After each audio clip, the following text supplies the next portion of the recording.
remercie de votre présence. Nous sommes réunis ce soir dans le cadre de l'ensemble des manifestations qui ont été initiées dans le cadre de la semaine de la reprise et de la transmission d'entreprise. Initiative sur l'ensemble du territoire qui a été fort dense, qui notamment s'est concrétisée par la journée transfert initiée par les ordres des experts comptables, avocats, notaires et la Chambre de commerce de Paris-Île-de-France. Cette manifestation qui nous rassemble ce soir s'intègre donc sur une durée d'1h30, extrêmement dense, au cours de laquelle nous allons aborder les points principaux d'un projet de reprise d'entreprise, les clés, les points clés à laquelle tout repreneur, d'une part, devra être particulièrement vigilant dans la réalisation de son projet, la concrétisation de son projet. Et bien évidemment, vous qui nous avez rejoints tout à l'heure, nous aborderons également, dans un temps dédié à cela, la problématique de la cession et de la transmission d'entreprise, et également de façon à vous donner, dans le temps qui nous est imparti, les points clés de votre projet de cession, de façon à ce que vous repartiez éclairé de ces quelques points. Un mot pour vous dire que cette initiative est dans le cadre du réseau Transmettre et Reprendre en Seine-et-Marne, qui mobilise les ordres que j'ai évoqués tout à l'heure, les chambres consulaires que je salue également, autant de conseils qui se mobilisent pour vous accompagner dans un projet de reprise ou de transmission d'entreprise et qui vous proposent au long de l'année un certain nombre de prestations vous permettant de construire votre projet, prestations allant du conseil individuel, bien sûr confidentiel, du conseil, de la méthodologie, prestations qui également, pour certains d'entre vous, avez pu en bénéficier, de consultations. Cet après-midi, une partie de l'après-midi a été consacrée à des consultations avec le RSI, mais également une structure vous permettant de faire le point sur votre bilan retraite. Les consultations, également donc, dans le cadre de ce réseau, un bulletin d'opportunités sur les opportunités de reprise d'entreprise. Et les conseils, je salue donc la Chambre de métier, les structures d'accompagnement de projets de transmission et de reprise d'entreprise. Sans plus tarder, on entre dans le vif du sujet. Je propose à mes sympathiques intervenants, très très brièvement, puisque la problématique temps est forte, de se présenter. Ils ont pour cela un micro. Et à l'issue de leur brève présentation, j'aimerais qu'ils nous fassent part, en tout cas qu'ils nous disent quel est pour eux le mot qui définirait au mieux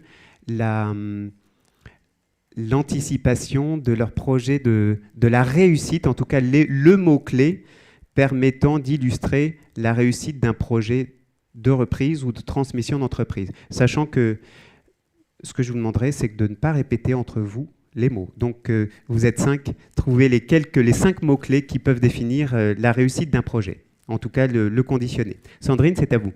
Oui, bonjour. Donc, Sandrine Leclerc. Je représente ce soir BPI France. Donc, BPI France, c'est la banque publique d'investissement. Elle concourt à permettre aux entreprises d'évoluer, de se développer par un certain nombre d'outils publics ou d'outils financiers un peu différenciants des réseaux bancaires, à la fois sur de la contre-garantie ou du financement. J'anime la partie garantie, effectivement, sur la région Île-de-France-Est de BPI France. La réussite d'un projet, je vais le dire sur une thématique financière, puisque c'est un peu mon domaine. Donc, ce sera bien réfléchir au plan de financement et calibrer son endettement. Voilà. Merci Sandrine, on aura l'occasion d'y revenir en détail. Emmanuel. Donc Emmanuel Menegatti, donc je suis responsable à la Chambre des métiers du territoire de Chelles-Marne-la-Vallée. Donc la Chambre de métiers accompagne les créateurs et les repreneurs d'entreprises qui ont une activité artisanale. Et on accompagne également les chefs d'entreprise qui souhaiteraient céder leur entreprise avec tous les dispositifs d'accompagnement qu'a cité Lionel ici présent. Alors Ah le oui, mot, mon petit Emmanuel, oui, le mot. Bah, je suis le premier, donc ça va, je dirais anticipation. Donc plus vous allez anticiper la session et la reprise, plus le projet aura de chances de réussir dans les meilleures conditions. On va le détailler, merci pour ce mot. Merci. Donc moi je suis Hervé Lombard, délégué du CRA pour la Seine-et-Marne. Alors le CRA, c'est une association qui veut dire cédants et repreneurs d'affaires, que certains d'entre vous connaissent sans doute. Je suis venu d'ailleurs avec 2 de mes collègues, qui a pour objet de faciliter, de personnaliser la transmission de PME et de personnaliser donc le rapport entre des adhérents repreneurs et des PME familiales qui sont en vente. Alors moi, mon mot-clé serait plutôt motivation. Motivation, décision. Merci Hervé. Thierry. Oui, bonsoir, Thierry Monéron, avocat, spécialisé en droit des affaires et en vente de fonds de commerce. Et ce soir, je représente donc l'Ordre des avocats de Meaux. Et mon mot, ça sera conseil. Bonsoir, Serge Godard, expert comptable. Je représente ici l'Ordre des experts comptables de Seine-et-Marne et l'Association des experts comptables de Seine-et-Marne, qui travaille beaucoup en partenariat, et je les en remercie, avec la Chambre de commerce, la Chambre de métier. Donc mon mot sera, c'est le mot d'aujourd'hui, je crois, accompagnement pluridisciplinaire, ou pluridisciplinarité si je n'en prends qu'un. Nous en sommes représentatifs puisque pour cette séance, nous sommes en pleine pluridisciplinarité. Voilà. Merci à vous. Alors voilà, un certain nombre de mots-clés ont été évoqués. Au cours de cette conférence, nous allons les détailler, en voir précisément le contenu. Consacrons donc cette première partie au projet de transmission et aux points clés de la réussite d'un projet. Je me tourne vers Emmanuel. Finalement, quelle est peut-être la première étape et puis surtout la première suggestion que vous êtes amené à faire aux dirigeants que vous rencontrez dans le cadre d'un projet de cession? Alors déjà, on sait que c'est jamais très évident de céder son entreprise puisque la plupart du temps, c'est le projet d'une vie. Donc nous, on a tendance à dire qu'une transmission qui est bien réussie, c'est une transmission qui se prépare des mois et des mois à l'avance, voire des années. Donc si je pourrais déjà commencer à donner un délai, entre quelques mois et 3 ans, c'est une bonne phase de préparation pour la cession de son entreprise. Donc il existe plusieurs scénarios. On peut très bien céder son entreprise à un salarié qui travaille dans l'entreprise depuis de nombreuses années. Ça peut être un membre de sa famille, je dirais la relève familiale, ou à une personne totalement extérieure. Peu importe le scénario que vous choisirez, il est très important de planifier, de vous donner des étapes dans la cession de votre entreprise en vous donnant des indications temporelles. Donc effectivement, on doit valider certaines étapes avec un timing, même si l'expérience fait que vous verrez que le temps qu'on souhaite est souvent beaucoup plus court que ce qui va réellement se passer. Donc on verra que ça mettra souvent plus de temps que ce qu'on avait prévu initialement. Mais voilà, c'est très important de prévoir des étapes et d'y mettre des échéances, je dirais, temporelles. Alors, quelles sont ces grandes étapes? Effectivement, tout d'abord, la première étape, c'est la réflexion. Je ne vais pas rentrer trop dans le détail puisque c'est la suite de mes homologues. La réflexion d'abord, pourquoi je veux vendre. La préparation au travers différents documents comptables ou autres qu'on verra, qu'on vous présentera par la suite. L'évaluation de son entreprise, donc soit un fonds de commerce ou des parts sociales. Bien évidemment, la mise en vente du fonds ou de la part. La négociation, la signature et le mot qui a été dit, redit, l'accompagnement, qui est effectivement très important, que ce soit en amont et après la session. Merci Emmanuel. Donc là, on a compris que ça se planifie. Il y a une durée de cette planification de 6 mois à plusieurs années, à 3 ans au minimum. En tout cas, 6 mois au minimum, voire 3 ans. Le sujet que je propose à Hervé d'aborder maintenant, c'est on a évoqué la préparation. Alors, Hervé, dites-nous en quoi doit-on se préparer? On projette de vendre, mais en quoi doit-on se préparer? Oui, alors c'est-à-dire qu'il faut, c'est pour ça que je disais décision tout à l'heure, il faut se décider pour un repreneur, pour un cédant. Il s'agit de répondre en fait en son âme et conscience, est-ce que j'ai vraiment envie de vendre? Et de répondre à cette question, pourquoi je vends vraiment, sans se cacher derrière son doigt. C'est très important. Je veux vendre, pourquoi? Alors je vous rappelle à ce sujet, si vous voulez, que en gros, 60% des ventes de TPE PME sont pour départ à la retraite, pour cause de départ à la retraite de l'animateur principal, 20% pour des causes de réorientation professionnelle, 9% pour des causes familiales diverses et variées, 7% parce que c'est une simple cession partielle, c'est-à-dire qu'en fait c'est la simple recherche d'un partenaire, mais on ne veut pas vendre 100% de l'affaire, et puis 4% pour des raisons de santé, des raisons diverses, etc.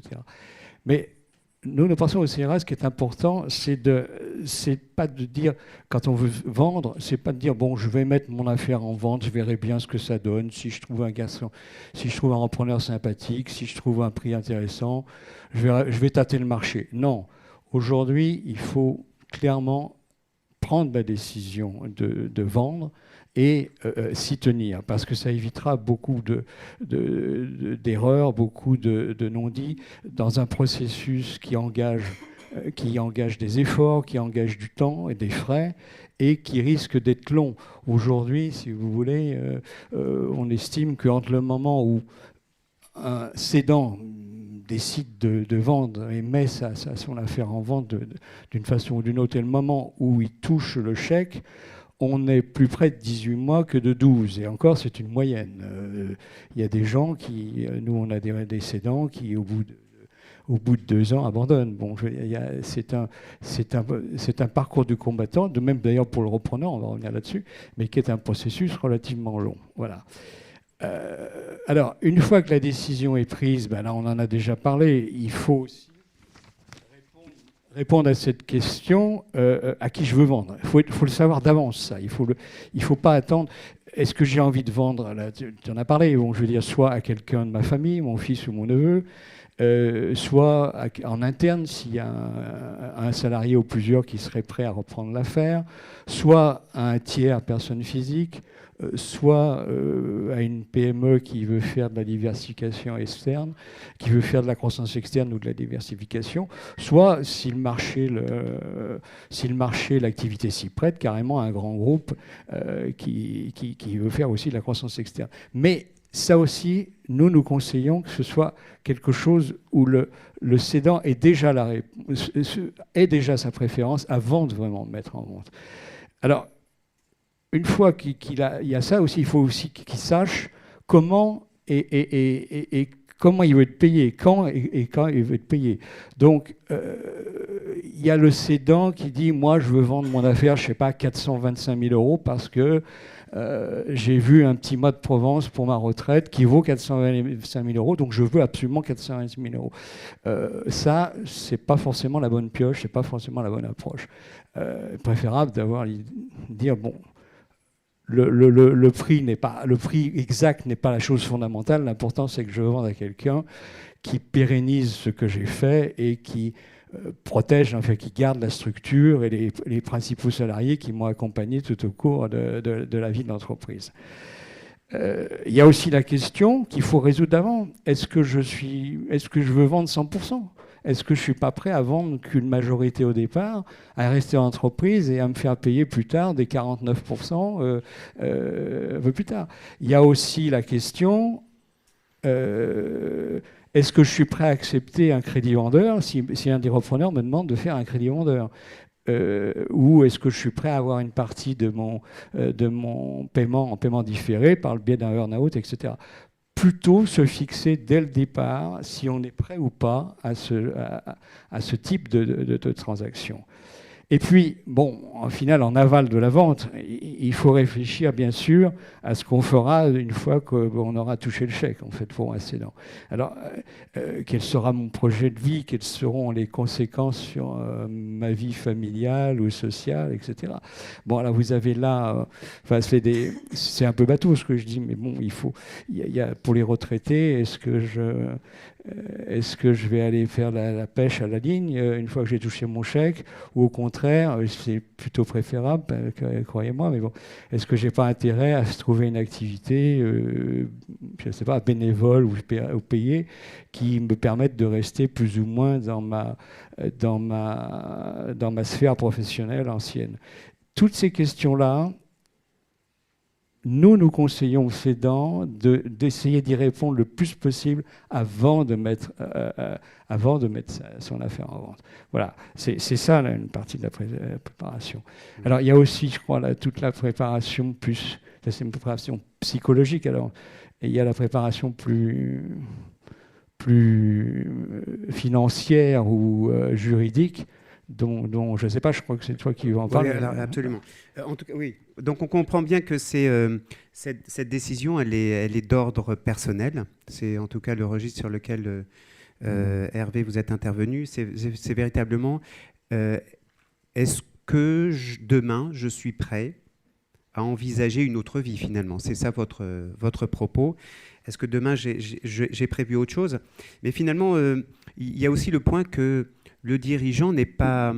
Il y a un certain nombre de paramètres qu'il faut gérer également. Il n'est pas seul à prendre sa décision, dans le sens où souvent, bien souvent, un membre de la famille ou plusieurs membres de la famille, l'épouse, éventuellement la fille, quelquefois, la fille, les enfants, sont dans l'entreprise. Et une des questions qui peut se poser alors, avant même d'engager le processus de cession, c'est quel peut être le sort de ces collaborateurs familiaux, j'allais dire. Donc, c'est effectivement une question aussi qui nécessite d'être posée et puis, si ce n'est résolue, en tout cas, avoir des pistes de perspective. Un des points également qui peut prendre du temps dans l'organisation de la transmission et qui peut justement justifier que ce processus soit assez long, c'est la question qu'on peut se poser par rapport au bâtiment. Si vous en êtes propriétaire, si la société en est propriétaire, le périmètre de la question concerne également le bâtiment. Souhaitez-vous le vendre? Est-ce qu'il fera partie du périmètre ou pas? Une question préalable également qui souvent est négligée, c'est, et c'est pour ça que nous avons organisé les consultations retraite, c'est où est-ce que j'en suis au regard de ma retraite? Est-ce que j'ai acquis tous les points? Et là, donc, la réflexion, au-delà de la volonté personnelle, c'est de planifier et d'organiser son patrimoine de façon à ce que cette étape de la transmission soit vécue de façon tout à fait sereine. Donc, on le voit, les paramètres de décision sont certes personnels et je pense que la volonté réelle doit être définitive quand on s'engage dans ce processus. Mais on le voit, elle engage également un certain nombre de paramètres qui dépendent de votre environnement. Je me tourne maintenant vers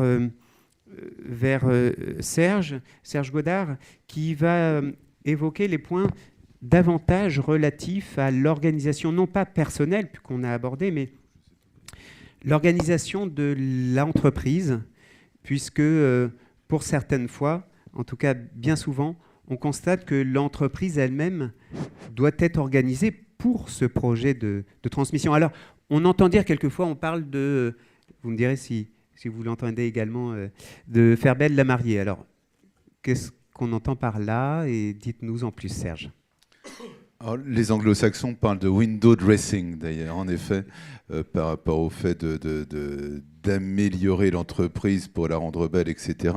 Mais bien avant cela, il s'agit de, quelque part, pour le chef d'entreprise potentiellement cédant, et je dirais même très en amont de sa cession, vraiment très très en amont, de se mettre dans l'idée de se dire, bon, si demain je ne suis plus là, d'ailleurs pas seulement pour une cause de cession, ça peut arriver pour d'autres raisons, comment faire en sorte que l'entreprise puisse continuer de tourner, entre guillemets, le moins mal possible.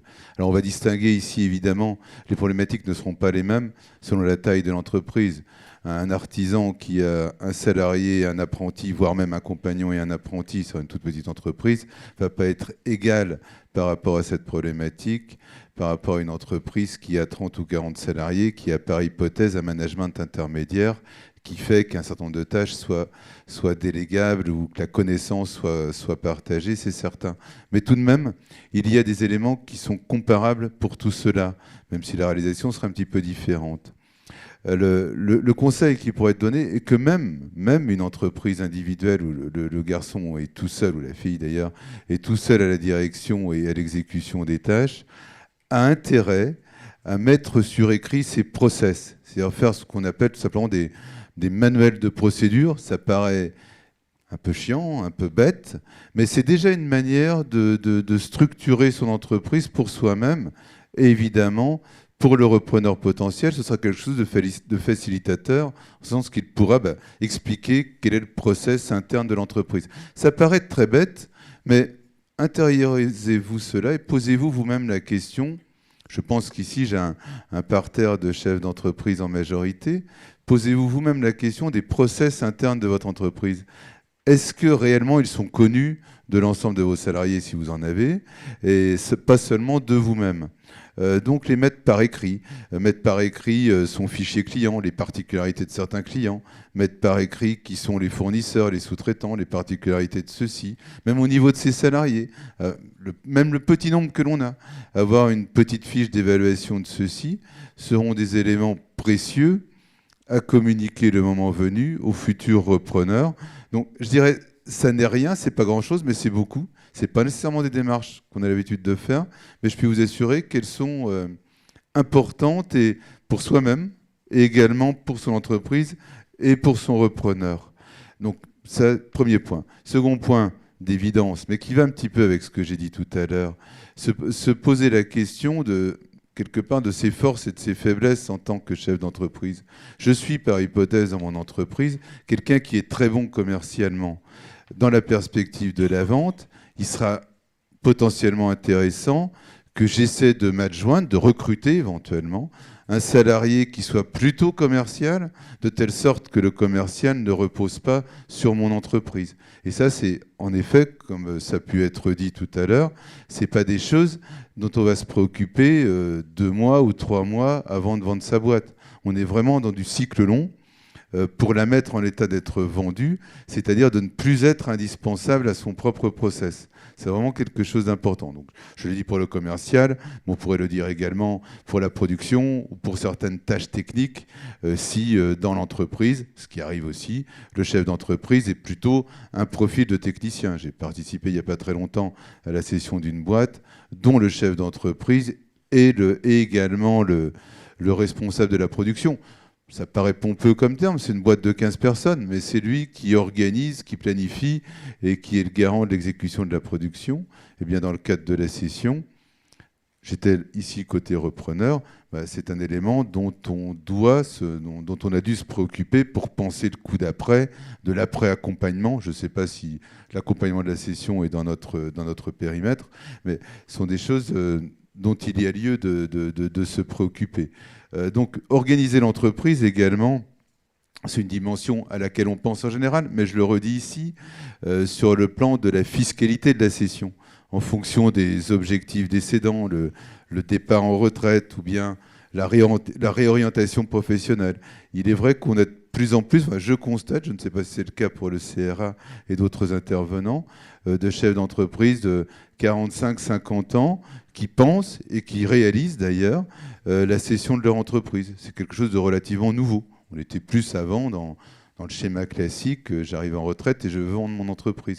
Donc par rapport à des contingences, notamment d'organisation et d'optimisation de la fiscalité de la cession, il y a des choses qui se préparent en amont. Les textes fiscaux prévoient des franchises, des machins, des trucs qui généralement sont 3 ans, voire 5 ans.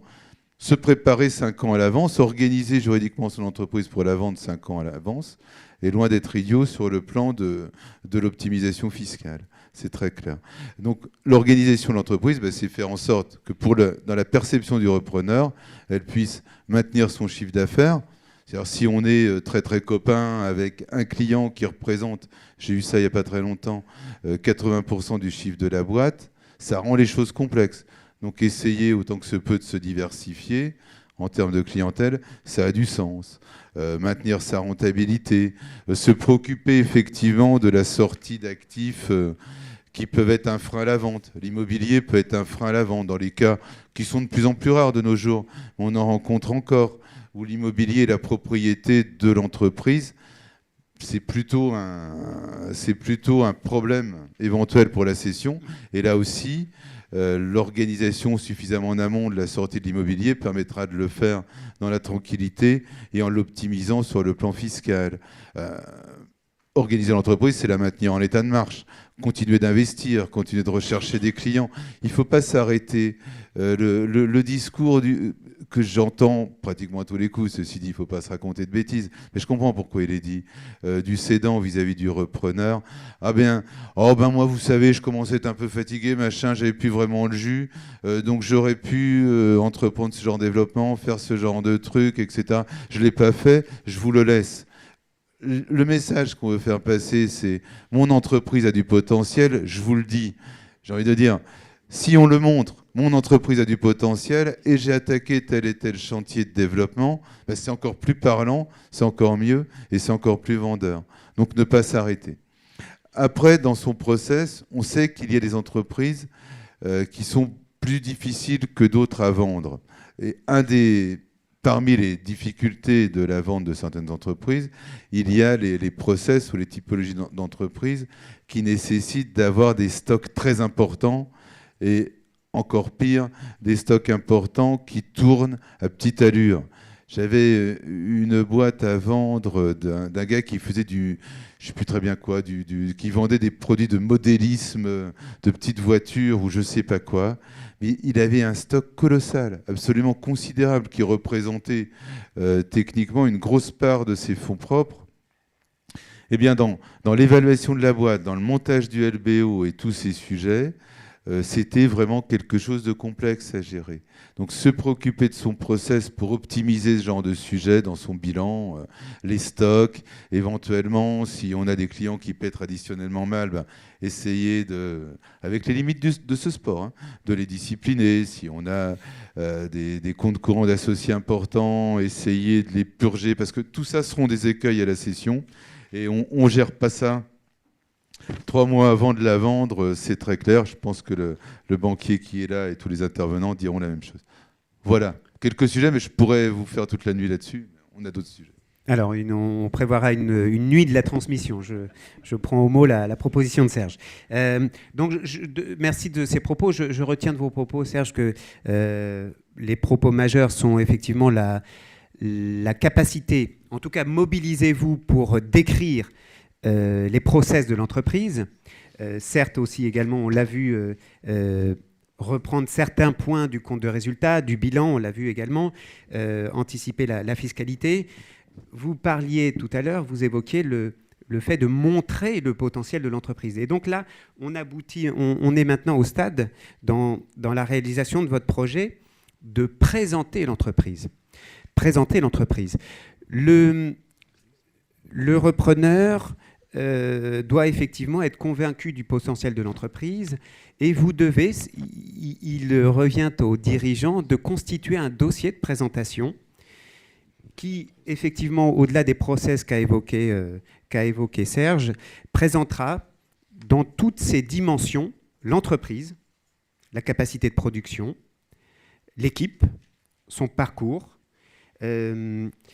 Et un point important, bien souvent, on constate que les dirigeants ne se sont pas posés pour justement élaborer ce dossier de transmission qui sera un élément majeur aussi pour la constitution, on le verra tout à l'heure, du projet de reprise du repreneur. Je me tourne maintenant, d'ailleurs je reviens vers vous auprès de Serge, sur la phase qui est la phase de l'évaluation d'entreprise. Et j'allais dire un vaste sujet sur lequel également on peut s'appesantir et puis qui présente quelquefois en tout cas qui recèle, qui peut déceler un certain nombre de difficultés à la réalisation. Bien sûr, évaluer une entreprise, sauf si elle est cotée en bourse et encore, mais ce qui n'est pas le gros de mon activité, ni celle, j'imagine, de la Chambre de commerce, c'est complexe. Pourquoi je parle des entreprises cotées en bourse ? Parce que pour celles qui sont cotées en bourse, on a la chance d'avoir un marché de référence qui les cote le matin, le midi, le soir. Donc on a vraiment enfin, quand les marchés sont ouverts, en effet. Oui. Je n'ai pas dit que c'est toujours le même prix, mais au moins on a un marché de référence. Ce qui n'existe on peut le dire, absolument pas pour l'ensemble des autres entreprises. En même temps que je dis ça, je suis en train de rechercher s'il existe pour certains types d'entreprises des cotations qui sont à peu près admises. On a pu avoir ça, je dirais, dans le temps. Je parle un peu comme un vieux. Pour les tabacs, les journaux, les bars, les restaurants. On avait plus ou moins des... Ils traînent encore, d'ailleurs, on les voit encore traîner, les évaluations en fonction du chiffre d'affaires à 450 jours de recettes TTC pour les hôtels ou ce genre de choses. D'ailleurs, une source documentaire beaucoup utilisée par les experts comptables qui s'appelle Francis Lefebvre les publiait, et je crois que depuis 10 ans, ou au moins 10 ans, ils ne les mettent plus dans leur publication. C'est dire qu'en fait, ça n'a plus trop de sens. Donc plus de marché réglementé, enfin plus de marché qui permet d'avoir une idée de la cote. Donc ça signifie de trouver un autre moyen. Et ça fait partie des questions de départ. Quand on veut vendre son entreprise, c'est à quel prix la proposer, quel prix peut-elle valoir, avant même la cession, quels sont les moyens de le faire. Alors traditionnellement, les intervenants de l'évaluation, il y en a deux, ça a été rappelé, il y a donc Chambre de commerce, Chambre des métiers, et j'ai envie de dire, avant cela même, votre partenaire expert comptable de proximité, celui qui vous accompagne tous les jours, la plupart de mes confrères ont une compétence dans le domaine de l'évaluation d'entreprise, dont je vais vous brosser maintenant les grands traits. Alors tout d'abord, en effet, vrai sujet immédiat pour ne pas se tromper, qu'évalue-t-on ? Est-ce qu'on parle de la valeur du fonds de commerce pour les entreprises qui sont en société? Est-ce que l'on parle de la valeur du fonds de commerce ou de la valeur des parts? Sachant que les parts sociales incluent l'ensemble du patrimoine de l'entreprise et de ses dettes, et le fonds de commerce n'est que, je dirais, la capacité de l'entreprise à réaliser des profits. Donc il faut déjà être bien au clair sur l'un ou l'autre.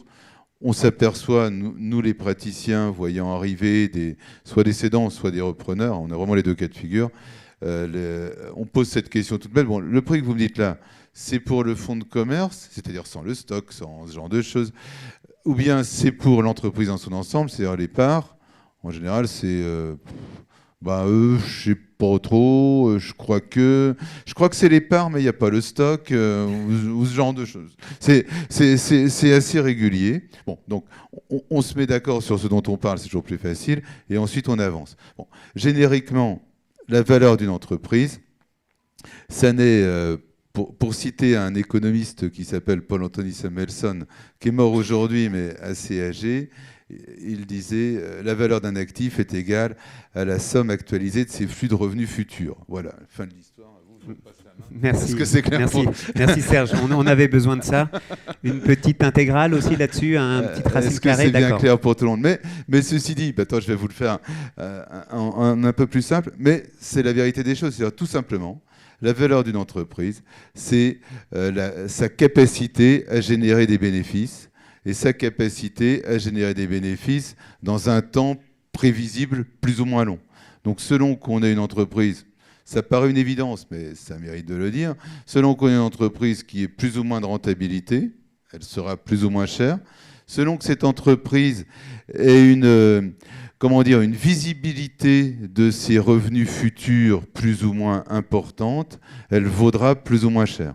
Prenons par exemple un plombier qui a essentiellement des contrats d'entretien de chaudière, qui se renouvellent certes d'année en année, mais avec un taux de renouvellement historique de ces contrats important.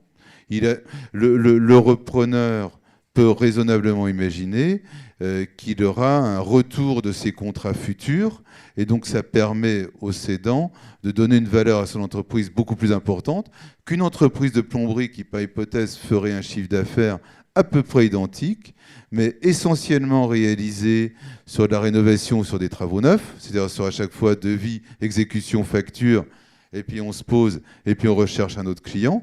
Ces deux entreprises-là, même avec un chiffre d'affaires identique, une rentabilité identique, pour autant, l'une se vendra plus cher que l'autre, pour cette raison de capacité, de capacité de prévoir pour celui qui arrive les revenus futurs qui seront générés. Et ces deux paramètres-là vont quelque part. Toute la mathématique que vous pouvez voir, les valeurs mathématiques, les DCF, les multiples de BE plus ou moins dette nette et tous ces sujets-là ne sont grossièrement qu'une déclinaison de ce que je viens de vous dire.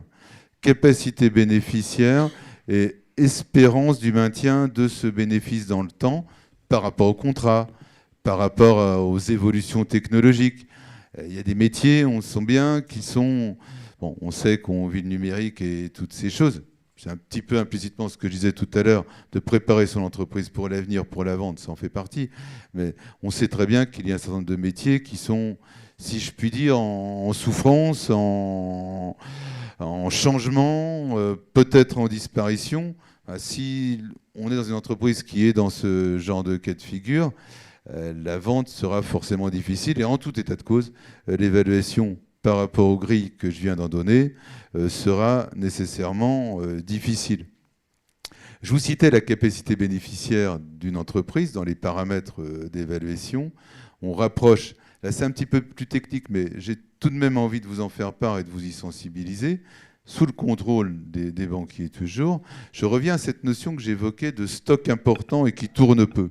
C'est-à-dire qu'entre deux entreprises qui ont, par hypothèse encore, qui évoluent dans un même métier, qui ont un chiffre d'affaires et une rentabilité à peu près identiques, eh bien pour autant, celle qui va opérer avec un minimum de stock, un minimum d'immobilisation, un minimum du client, c'est-à-dire un minimum de capitaux engagés pour faire son business, va valoir plus cher que la même entreprise qui a un stock important, qui a des machines plus chères, des locaux plus chers, car on prend aussi en compte la notion, c'est un peu plus complexe, mais tout de même atteignable, de capitaux que le repreneur donc, doit immobiliser dans l'affaire pour atteindre son bénéfice. Troisième critère à prendre en compte. Donc, bénéfice, prévisibilité de ce bénéfice dans le temps et montant des capitaux engagés. Je n'ai pas envie de vous dérouler, sauf si vraiment vous le demandez, les formules mathématiques que l'on utilise à partir de ces trois paramètres, mais je puis vous dire qu'implicitement, toutes les formules d'évaluation d'entreprise prennent en compte ces trois paramètres, mais les appellent différemment avec un langage abscon. Donc, ce qui signifie pour vous, chef d'entreprise, de maximiser les trois.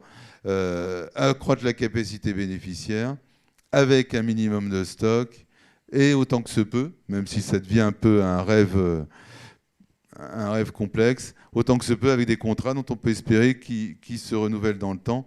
Et là, vous avez le bingo. Donc il y a l'idéal, il y a vous, essayez de tendre vers l'idéal et vous maximiserez le prix et la facilité de la vente de votre entreprise. Finalement, Serge, donc là, du coup, on revient à l'étape d'amont qui était de dire, voilà, je porte un regard critique sur mon process, que j'améliore de façon à ce que la valeur soit compatible avec ces exigences. Alors, vous l'évoquiez, je fais signe maintenant à Sandrine. Sandrine, dites-nous, parce que finalement, le repreneur doit financer le rachat. Vous acquiesciez aux propos de Serge, mais est-ce que c'est ses seules contraintes? Dites-nous un peu votre vision, vous, bancaire, de cette approche-là. Par rapport à quoi, Lionel? Par rapport à la valorisation? Alors, effectivement, Serge évoquait la rentabilité de l'entreprise, mais le repreneur, lui, que doit-il anticiper dans le financement de son projet? Donc, par rapport, j'ai en tête précisément les exigences effectivement de remboursement, c'est une évidence, mais également le renouvellement de l'investissement. Oui, tout à fait. En fait, voilà, Serge disait que la valorisation des entreprises passait par un certain nombre de facteurs plus ou moins quantitatifs. Nous, on va aussi avoir une approche prudentielle en la façon dont on va évaluer une entreprise, et on va estimer aussi sa capacité à rembourser en fait le financement que le repreneur pourra effectivement mettre en face. Donc de façon très prudentielle, nous on va valoriser une entreprise, bien sûr par son marché, bien sûr par ses besoins capitalistiques, mais surtout par son historique de rentabilité. Et on va estimer, en fait, voilà, cette entreprise-là, elle va devoir supporter une dette qui n'est pas une dette d'investissement. Et cette dette-là, qu'on appelle plutôt une dette stérile, qui est une dette de transmission, ne va pas servir au développement de l'entreprise. Et en fonction de l'activité de l'entreprise, que ce soit une entreprise industrielle, capitalistique ou de tertiaire, l'effort ne sera pas forcément le même. Et de façon prudentielle, on va nous s'attacher à limiter le remboursement de ces crédits qui serviront à la transmission de l'entreprise. Donc comment dire, vous limitez, donc vous offrez, c'est des subventions? Est-ce que c'est ça que je dois comprendre? On va s'attacher à la pérennité de la transmission. Donc on va, le souci des banquiers, bien sûr, c'est de rembourser le financement, et le souci de BPI France, c'est la pérennité des emplois. Et que tout le monde, effectivement, soit gagnant et qu'on aille vers une belle réussite et pourquoi pas des croissances externes futures. Et donc, de façon un peu prudentielle, on va vérifier que les remontées de résultats, les remontées de dividendes ne sont pas discriminantes pour la société. Et donc, après, on va appliquer des coefficients qui, en fonction du secteur d'activité, vont être recevable ou pas recevable, parce qu'il faudra laisser du bénéfice dans l'entreprise pour financer son cycle d'exploitation. Serge parlait effectivement des stocks, sur le fait de renouveler ses investissements. Et donc voilà, sur des entreprises un peu industrielles, on va tendre vers un maximum, par exemple, de 70% du résultat net, parce qu'on estime que les 30% sont indispensables au développement de l'entreprise. J'en reparlerai effectivement sur mobiliser ces ressources. On a trop de sociétés qui reviennent après 2 ans de transmission, qui n'ont plus la capacité d'investir et de s'endetter parce qu'elles remontent trop de dividendes pour rembourser sa dette de transmission. Donc finalement, ce que vous évoquez là, très, très schématiquement, c'est finalement la poire pour la soif. Exactement. C'est-à-dire les que le prix puisque on est dans ce registre-là, que le prix payé doivent bien évidemment permettre le remboursement de la dette, ça c'est une chose, doivent également intégrer le renouvellement de l'investissement, c'en est une autre, vous le disiez, doivent également, et quelquefois les dirigeants l'oublient, la rentabilité doit également, en tout cas nouvelle, celle qu'aura le repreneur, doit également rémunérer le repreneur. Et quelquefois, ce point-là, je vois Emmanuel acquiescer, et Sandrine effectivement aussi, quelquefois le dirigeant se dit, écoutez, moi je peux rémunérer, mais le repreneur s'en satisfera. Intégrons cela. C'est un point majeur.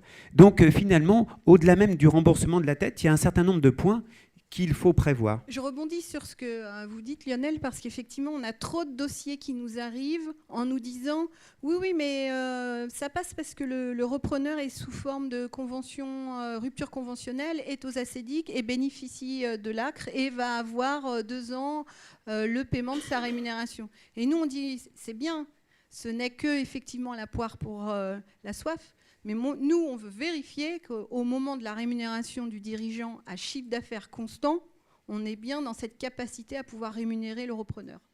Alors du coup, à nouveau, et je fais à nouveau un retour en arrière finalement, on en revient systématiquement à cette étape du diagnostic qui vise à mettre en évidence où sont les points faibles, où sont les points forts. Serge, vous l'évoquiez. Le dirigeant se rémunère-t-il dans le compte de résultat? Si ça n'est pas le cas, eh bien on se doit de reconstruire un compte de résultat intégrant une rémunération future du dirigeant d'entreprise. Donc probablement, c'est vrai dans l'inverse, mais il est bien souvent le cas selon lequel ça baisse la rentabilité. Donc un certain nombre de points qui doivent être étudiés, anticipés, de façon à ce que votre prix soit compatible aux exigences de demain et du repreneur et de ses partenaires. Voilà pour l'évaluation. Alors effectivement, Serge, à nouveau, on pourrait passer une autre nuit sur l'évaluation.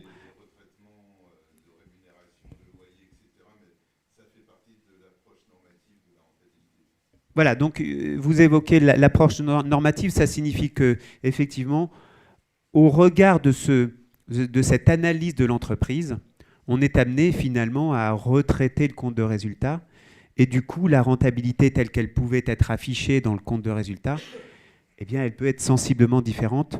Alors, au plus, je vous le souhaite, au moins, il faudra justement travailler à ce qu'on atténue ces aspérités-là. Merci à l'un et à l'autre. Le temps passe. Nous élargissons le propos au gré des chapitres. C'est une bonne chose. C'est un petit peu au détriment du chapitre suivant qu'on abordera de façon beaucoup plus rapide. La question maintenant qui nous vient, le travail de réflexion a été fait par le dirigeant. Ça y est, il est décidé. Il a en quelque sorte organisé son process, il l'a décrit, il a optimisé la rentabilité, en tout cas il a retravaillé le compte de résultat. La question se pose maintenant, effectivement, Hervé, de savoir où trouver le repreneur, quel profil doit-il avoir. Un sujet vaste et en tout cas... Oui, c'est un sujet vaste, oui. Où trouver le repreneur? Il y a plusieurs cas. Il faut quand même d'abord que vous pensiez, vous cédants, et des fois on ne pense pas assez souvent, qu'il peut y avoir en interne un salarié ou plusieurs, pas forcément d'ailleurs hommes clés, qui peuvent être intéressés par la reprise. Et pas forcément dire, ah ben non, lui je n'en parle pas parce qu'il n'aura pas les moyens de payer. On est des fois un peu surpris quand même de la capacité des gens à trouver de l'argent quand il s'agit de racheter une entreprise qui les intéresse. Et puis ça peut être grave de ne pas lui en avoir parlé.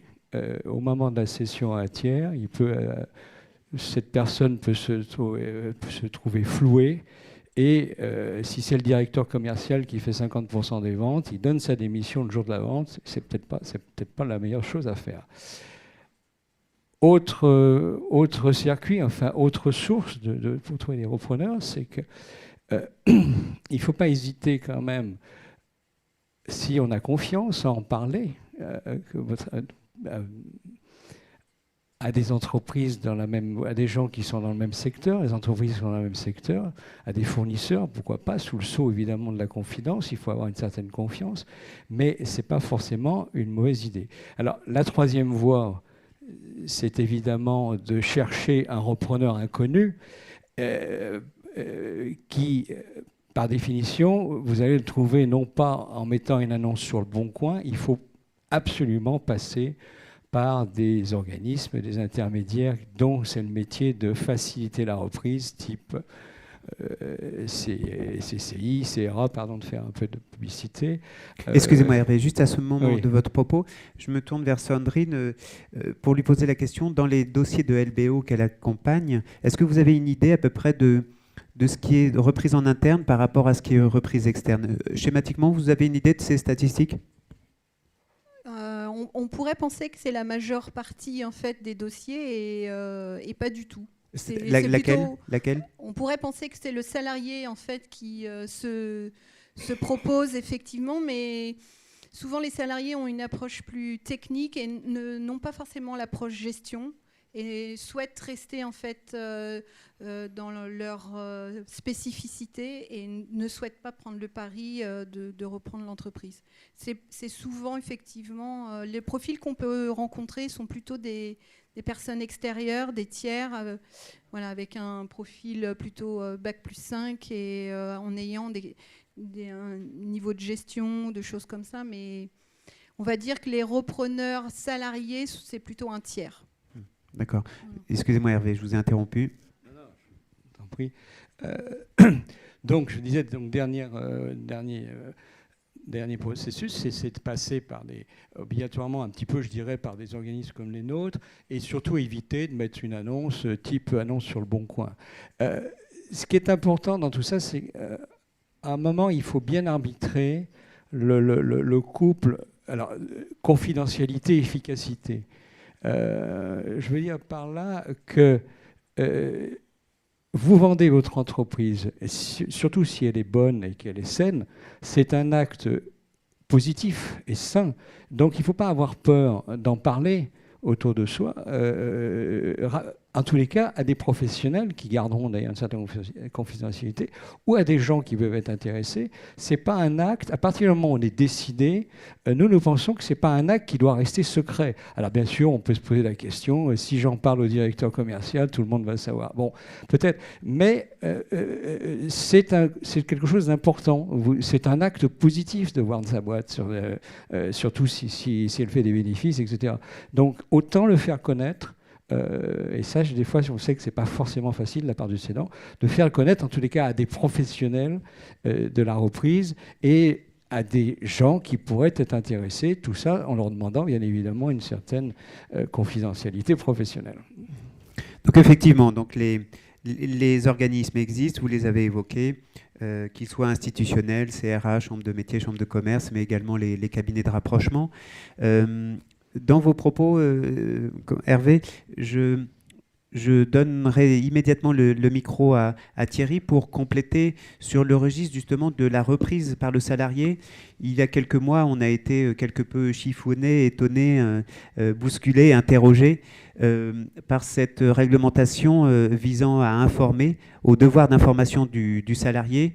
Dites-nous ce qu'il en est aujourd'hui et en quoi ça a eu une incidence et comment aujourd'hui c'est traité, et si ça n'est plus un sujet. Non, c'est plus un sujet parce que maintenant on maîtrise parfaitement les modalités de cette obligation. L'idée, c'était que lorsque vous signez une promesse de vente, que ce soit pour un fonds de commerce ou pour une entreprise, aujourd'hui vous avez une obligation d'informer vos salariés sur les modalités de la vente pour éventuellement qu'un salarié puisse dire, ou plusieurs salariés, dire, eh ben, nous, dans ces conditions-là, on est prêt à acheter la société. Voilà. Donc pendant... il y a quelques années, c'était 18 mois à peu près, ou 2 ans, c'était un peu une inquiétude pour nous, conseils et rédacteurs d'actes, mais ça y est maintenant, c'est rentré dans les mœurs et tout le monde est prêt à attendre ce délai pour pouvoir signer l'acte définitif. Alors là, je crois qu'on passe sur le... Exactement, je vous laisse le micro. Le point 7 qui est négocié, finalisé. Alors vous pouvez voir l'intervention de ce soir sur le cédant, elle est sur 8 points. Et moi, je pense que la partie la plus compliquée, c'est le 7e point. Ce n'est pas parce que je vais vous l'expliquer, mais dans les faits, c'est là où ça devient compliqué. Parce que jusqu'à présent, le cédant, ça y est, psychologiquement, il est prêt à vendre. Il a vu son expert comptable qui lui a évalué son entreprise. Il a vu la chambre de commerce qui lui a confirmé. Il a été voir son banquier qui lui dit moi, à ce prix-là, je suis prêt à financer votre acquéreur. Mais maintenant, ça y est, les empêcheurs de tourner en rond, les avocats et assister des experts comptables, voire des notaires, on arrive dans la danse et puis ça va être le bazar. Alors pourquoi le bazar ? Parce qu'en gros, lorsque vous allez voir votre acquéreur, vous allez tomber d'accord sur un prix, mais vous oubliez tout ce qu'il y a derrière. C'est-à-dire que si vous achetez un fonds de commerce, pas très compliqué, un fonds de commerce, c'est un ensemble d'éléments d'actifs. Donc vous vendez votre fichier client, le bail, les véhicules, etc.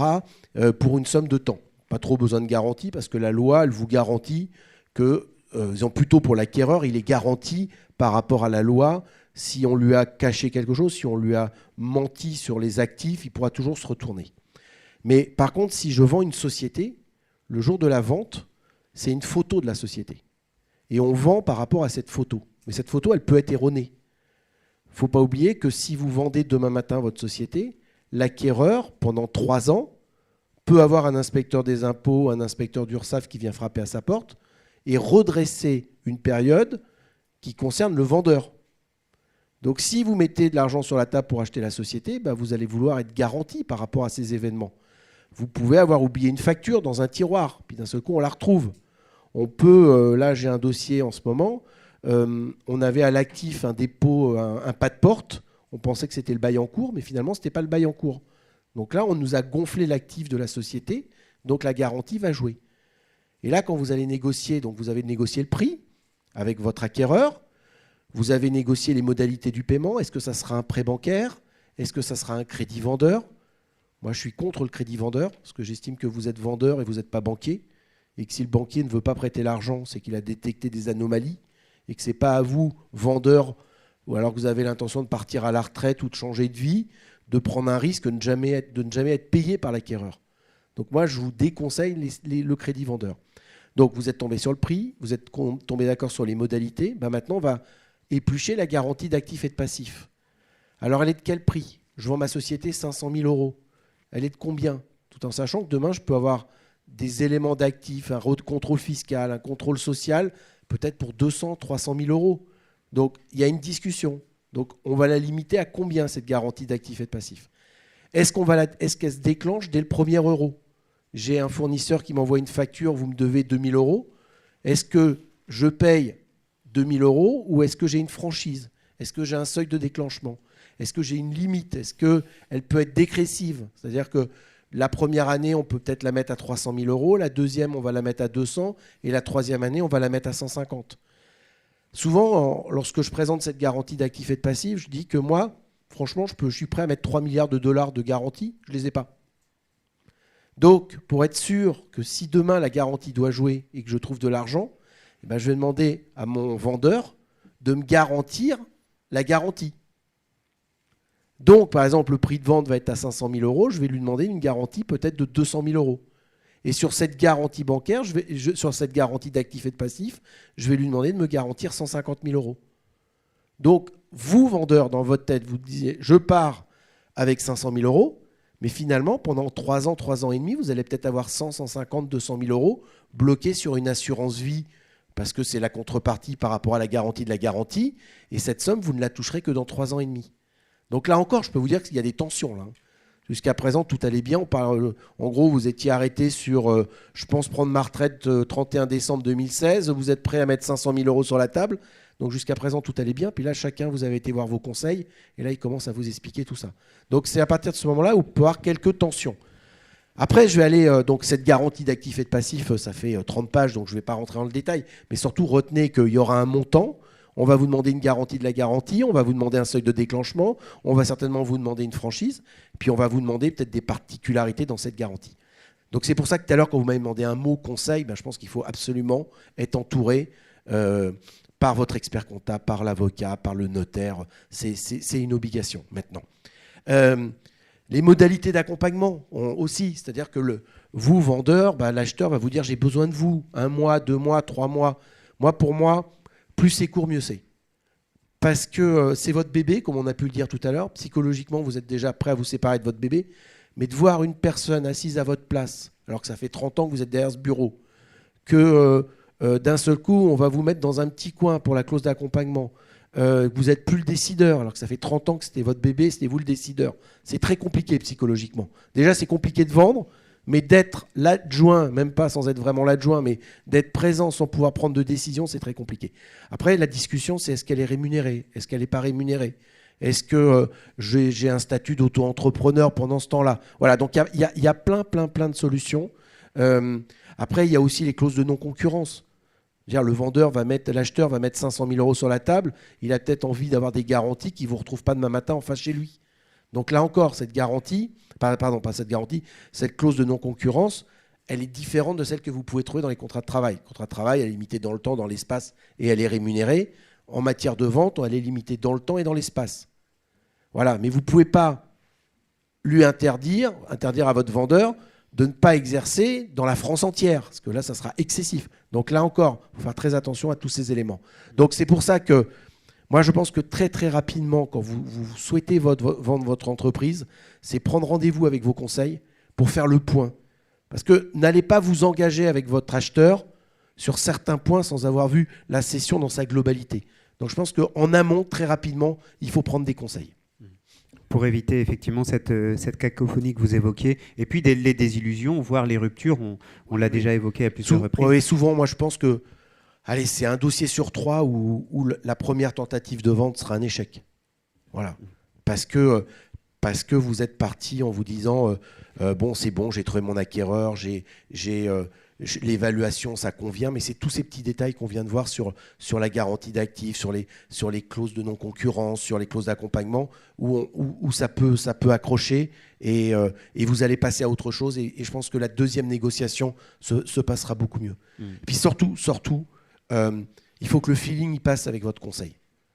Parce que votre conseil, de temps en temps, il va vous recadrer, il va vous empêcher d'avancer. Vous allez avoir l'impression qu'il vous empêche d'avancer, alors qu'il est là pour vous aider, vous assister. Donc il faut vraiment que dès le départ, il y a un feeling avec vos conseils. Sinon, ça peut être très très compliqué. Merci, merci Thierry pour ces propos juridiques et dont on comprend l'incidence.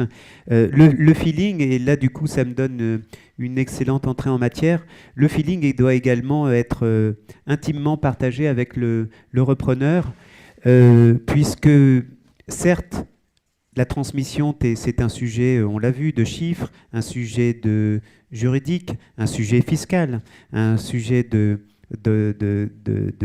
dette bancaire.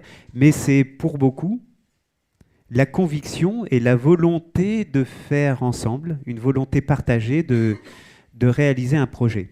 Alors, dans le peu de temps que nous avons encore à notre disposition, j'aimerais que les uns et les autres, vous m'évoquiez ce qui, dans le profil et la préparation du repreneur, va être déterminant pour la réalisation et la concrétisation du projet. Alors, je vous pose cette question-là, effectivement, et en quelques mots, à nouveau, que vous me disiez ce qui vous semble être déterminant, facteur clé pour éviter justement ces 30% d'échecs que Thierry évoquait, les facteurs clés pour qu'un projet, alors on l'a vu côté cédant, mais pour qu'un projet côté repreneur puisse se réaliser. Sandrine ? Alors effectivement, nous, on va se placer un peu du côté du repreneur sur ces opérations et comment réussir cette transmission. Je le disais tout à l'heure, BPI France accompagne, en tout cas sur Île-de-France-Est, à Noisy-le-Grand, on accompagne à peu près 400 transmissions, que ce soit des fonds de commerce ou des transmissions LBO. Et donc on va s'attacher bien entendu à l'adéquation du profil du repreneur. Et voilà, est-ce qu'il est du métier ou pas, est-ce qu'il a bien vu l'ensemble des paramètres au niveau de la cible qu'il a déterminé. Après, il y a des dossiers sur lesquels il n'y a pas forcément une adéquation technique, mais la personne va nous démontrer des capacités de gestion, elle va nous démontrer que ces barrières à l'entrée, elles sont validées par des agréments, des choses comme ça qui vont peut-être nous laisser quand même nous dire... Voilà, il n'est pas du métier, mais il a des projets intéressants pour le développement de l'entreprise et on pourra se laisser convaincre. Après, nous, ce qu'on aime bien, je vais parler du coup des ressources parce qu'on s'attache quand même à cet équilibre entre l'implication du repreneur et l'effort de la dette bancaire qui à la fois démontre la volonté de s'investir et qui à la fois... va minimiser aussi le risque d'échec.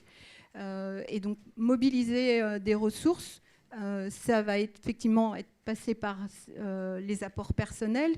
On essaye de tendre vers cette règle de 1/3, 2/3. Et mobiliser ces ressources personnelles, ça donc peut... Donc 1/3 dans le plan de financement, c'est-à-dire l'ensemble du budget de la reprise, 1/3 d'apport sur l'ensemble de ce budget et 2/3 de dette bancaire, voilà. Schématiquement, sachant que les ressources personnelles, ça peut être bien sûr les ressources du repreneur, les ressources Love Money, des investisseurs privés.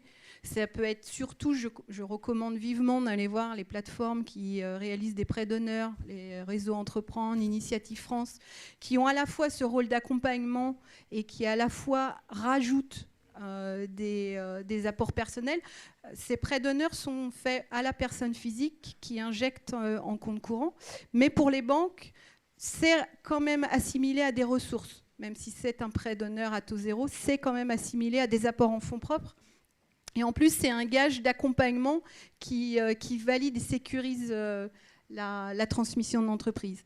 Et moi, j'aurais tendance à dire que, voilà, de mon côté banquier, le crédit vendeur est plutôt un gage de sécurité aussi, parce que le cédant s'engage lui aussi dans l'opération et il crédibilise à la fois la valorisation de son entreprise et il le crédibilise dans la durée. Et lorsque l'on est confronté à des entreprises qui sont peut-être ou survalorisées, où le cédant ne part pas tout de suite, le fait d'impliquer le cédant dans l'opération est un gage de sécurité et minimise aussi l'effet de levier et maximise l'effet de levier pour la dette bancaire. Voilà. Donc tous ces paramètres-là conduisent à limiter, encore une fois, j'insiste, limiter le remboursement de la dette finale pour ne pas pénaliser le développement des entreprises. Voilà. Alors sur ce point de vue financier, du coup, je fais à nouveau une marche arrière. On pourrait faire le raccourci peut-être de dire que finalement, la valeur de l'entreprise est peut-être proche de la capacité de remboursement. C'était un peu le propos également de Serge. Oui, j'ai envie de dire que la valorisation d'une entreprise, c'est une offre et une demande. Donc voilà, il est possible que le repreneur accepte une survalorisation, mais il n'en fera pas supporter l'entreprise. Il y aura sûrement des apports supplémentaires, voilà, des choses comme ça. Mais effectivement, cette capacité bénéficiaire, elle est primordiale. Donc on comprend dans vos propos qu'une transaction réussie, et vous évoquez le nombre de transactions que vous accompagnez par an, très significatif, on comprend que la transaction réussie, elle tient à un homme, à sa capacité d'entrepreneur, donc de prendre des risques de toute façon, à sa capacité, et donc à sa capacité de s'approprier le projet, et puis surtout de convaincre ses interlocuteurs. Il constituera une équipe avec un expert comptable, un avocat, un collaborateur de la Chambre des métiers, de la Chambre de commerce, certainement également un appui du CRA. Je vous laisserai le mot également à l'instant, Hervé. Donc, une démarche... Pardon Lionel. Quand les projets déjà arrivent chez nous et qu'on voit déjà qu'il y a un accompagnement en amont, voilà, c'est déjà... un dossier qui arrive favorablement dans l'étude. Voilà, donc un certain nombre de... En tout cas, que le repreneur se soit constitué une équipe et puis qu'il ait, j'allais dire, le profil de l'entrepreneur. Et on le disait également, même si ça a été qu'évoqué, mais une affinité proche avec le cédant, de façon à ce que le projet soit partagé par les deux. Emmanuel, vous avez un mot à rajouter sur j'allais dire, la quintessence de ce qui doit permettre la réussite d'un projet de reprise? Alors, pour revenir sur ce que tu disais, il me semble que Bill Gates disait pour être chef d'entreprise ou le devenir, ça tient de la folie. Ça veut dire qu'il faut être fou pour être chef d'entreprise. Mais il rajoutait derrière que c'était de la bonne folie. Pourquoi ? Parce que un chef d'entreprise touche à tout. Il faut qu'il prenne en considération qu'il va y avoir des risques, mais justement, ça fait le bonheur de ce métier de chef d'entreprise, c'est de prendre le risque et de faire en sorte que l'entreprise fonctionne. Donc, pour revenir effectivement sur ce que disait ma collègue à côté, c'est l'adéquation entre l'homme et le projet, de vraiment prendre en considération des risques, de se faire accompagner par différents intervenants qui sont ici aujourd'hui, ce soir, pour faire en sorte que le projet réussisse dans les meilleures conditions. Hervé, Serge, Thierry, un mot complémentaire par rapport à l'entrepreneur et sa démarche? Oui, alors sur le métier, sur la connaissance du métier, non, peut-être, c'est ça. Oui, il faut quand même, c'est en fait d'ailleurs un point de bon sens, on estime quand même qu'il faut que le repreneur ait une connaissance du métier de la cible qu'il vise. Il lui est conseillé de ne pas sortir, en tous les cas, non pas forcément d'avoir le même métier quand il était salarié que la cible, mais en tous les cas, de ne pas sortir de la filière de la cible.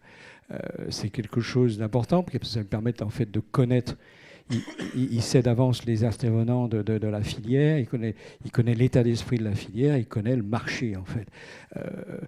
On estime aujourd'hui, si vous voulez, que chez nous, à peu près 70 à 80% des repreneurs potentiels recherchent dans leur filière d'origine.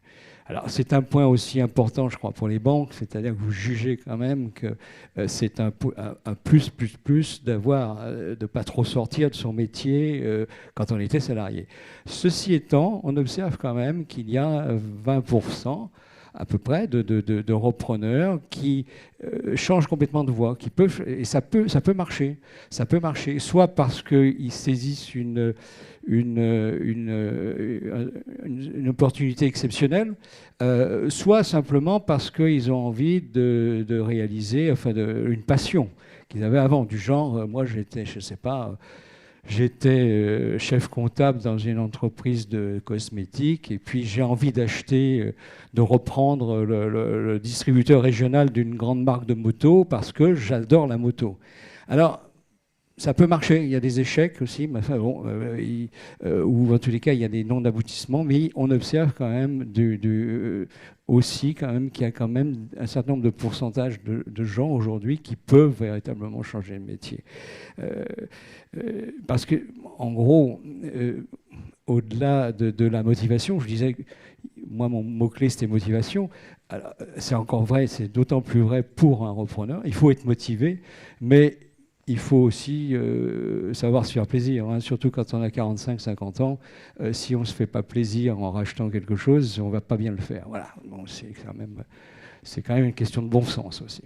Donc motivation, profil, formation, vous l'évoquiez à demi-mot. Ouais. Vous proposez une bonne formation dans ce parcours, également la Chambre de commerce. Donc entrepreneuriat, on a compris que vraiment la conviction doit tenir au corps du repreneur. J'aimerais juste évoquer un point. On a souvent tendance à lire d'ailleurs, même et à croire également, la lecture, la presse nous entretient dans cette idée-là que les cédants sont en grande majorité, en tout cas sont en plus forte proportion que les repreneurs. Moi, j'ai tendance à dire l'inverse. Pour le vivre au quotidien, accompagner des repreneurs, accompagner des dirigeants d'entreprise, j'ai tendance plutôt à dire que, et Hervé, vous me direz, et chaque interlocuteur me dira son expérience, que finalement, pour une entreprise... Alors, une entreprise qui a fait son parcours que nous avons détaillé tout à l'heure, c'est-à-dire véritablement le travail d'introspection, de présentation, de réorganisation, tout ça a été évoqué en détail.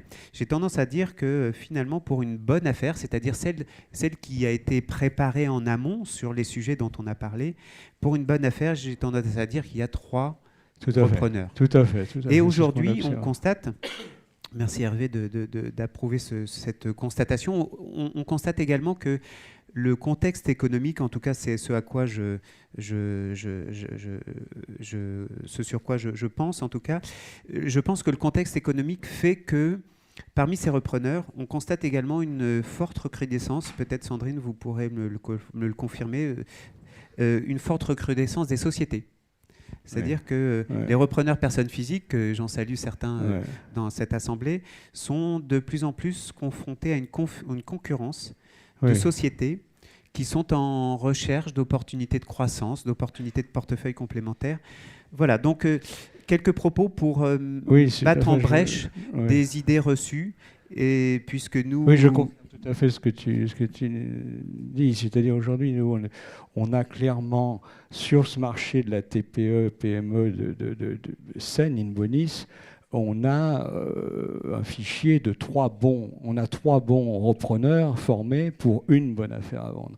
Contrairement à tout ce qu'on peut lire dans la presse, le papy boom, ils vont tous s'en aller à la retraite, c'est formidable, on va avoir plein d'affaires à racheter. C'est complètement faux. C'est complètement faux quand on reste dans ce secteur, en tous les cas, de l'entreprise qui fait entre 500 000 et 3 millions de chiffre d'affaires, entre 5 et 25 employés. Enfin bon, ça c'est très clair. Donc là, c'est en fait le cédant aujourd'hui qui a le bon côté du manche. Il ne faut pas se raconter d'histoire. Et qui a le choix, c'est lui qui choisit. C'est lui qui vous choisit, vous, repreneurs, dans la plupart des cas. Alors, si vous me permettrez, c'est moi qui ai inversé le propos, mais je vais quand même tempérer les choses. Il ne faudrait pas que ça fasse flamber les prix de cession, en tout cas les valos. Oui. Donc, on en revient quand même aux propos de Sandrine. Ne perdons pas de vue, et j'insiste là-dessus parce que nos repreneurs se casseront les dents et vous risquez de faire détériorer votre outil de production. Nos repreneurs se casseront les dents si la valo n'est pas à son juste prix. Tout à fait. Et du coup, revenons, voilà, malgré j'allais dire, cette proportion que l'on constate, la valeur doit être la bonne et justement appréciée. Alors, on arrive au terme de cet exposé. Je tiens à remercier vivement vos interventions très pragmatiques. On sent qu'il y a du vécu, on sent qu'il y a de l'expérience, on sent qu'il y a une sensibilisation au conseil qui est mobilisé dans le cadre du réseau Transmettre et Reprendre en Seine-et-Marne. Je l'ai évoqué tout à l'heure, un réseau qui se mobilise au quotidien à travers un certain nombre je l'ai évoqué, de consultations, de rendez-vous, de conseils que nous vous proposons. Merci également à vous pour votre attention.